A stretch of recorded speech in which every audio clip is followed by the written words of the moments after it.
Hello, I'm Capri Runyan, and this is my restoration project. For this project, I decided to write and illustrate a book intended for a younger audience to teach them about different women who played important roles in the early restoration. And so it covers 6 different stories of Latter-day Saint women during the early restoration time. So the title that I've chosen for my book is Women Who Fought for Faith, 6 Stories from the Restoration. All of the illustrations are hand done by me, and it's the medium of paper cutting. And then, so this is the cover page. It just has a little dedication, and then the title again, and my name.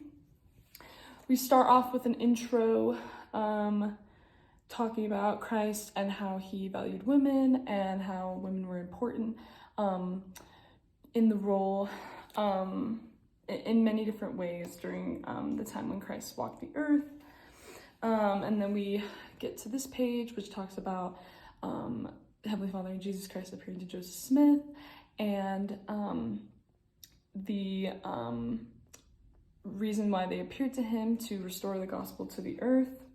And then it says, many people aided in the restoration of the gospel, including many women. These women had great faith and trust in the Lord. They sacrificed, persevered, and emulated Christ. A handful of their stories lie within. So then we get to the different stories. Here's Emma Smith's page. She was served as a scribe. She compiled the first hymn book. There's a painting of her there.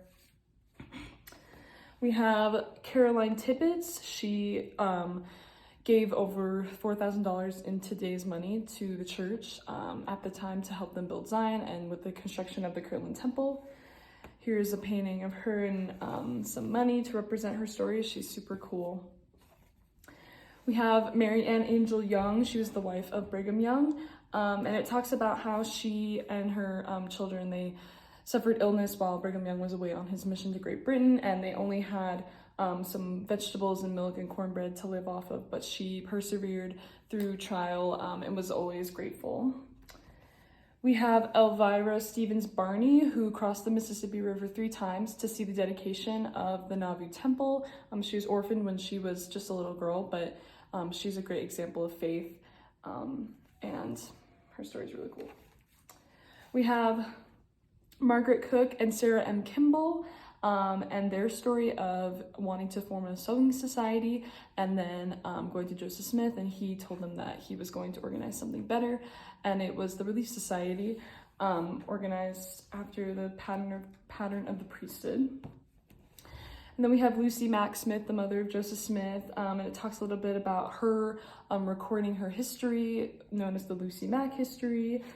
Another picture of her there, and yeah, it talks about family support and how that was really important to Joseph. And then it just ends with saying the restoration continues today as we follow Christ. We can look to the early saints, both men and women, as examples of faith and trusting in the Lord. As we love and sacrifice, endure, grow, and learn, we follow in the footsteps of those who first had faith in the restored gospel of Jesus Christ. The women's stories told here are but a few of hundreds of remarkable women with powerful faith. So this is my project. I'm really happy with how it turned out. It was a really cool experience being able to not only research about these women's stories, but also to be able to illustrate it and to be able to do it in this medium that I've never tried before was really interesting. And there are women like Emma Smith that I have heard about all my life, but it's always interesting to learn more about their stories. And then there are also women like Elvira, who I didn't really know about, and she just is super cool and has a really powerful story. And her being willing to cross the river 3 times just to see the dedication of the temple, even though she couldn't go inside, is really inspiring to me. And that's how all of these women, their examples of faith are so powerful. And these are just 6 stories, but there are hundreds of stories of women who had great faith and who are examples to us today. And I think that this project holds a lot of relevance for today because not only do I think it's important for girls and women to learn about women of the early of the early saints and their stories, but we can also apply it to our lives and see how they had faith and emulate that and be inspired by their stories. So yeah, I hope that it can be a testimony to their stories, and I also really love how it connects to Christ in the intro, when it says, when our Heavenly Father sent his Son, Jesus Christ, to earth, he walked with, talked with, and cared for women. He rejoiced with them, he mourned with them, and taught them the gospel. He valued the daughters of God and how they contributed to the work of salvation. And I know that's true, and I think it is a good tie-in, and yeah, I am happy with how it turned out, and that's all. Thank you so much.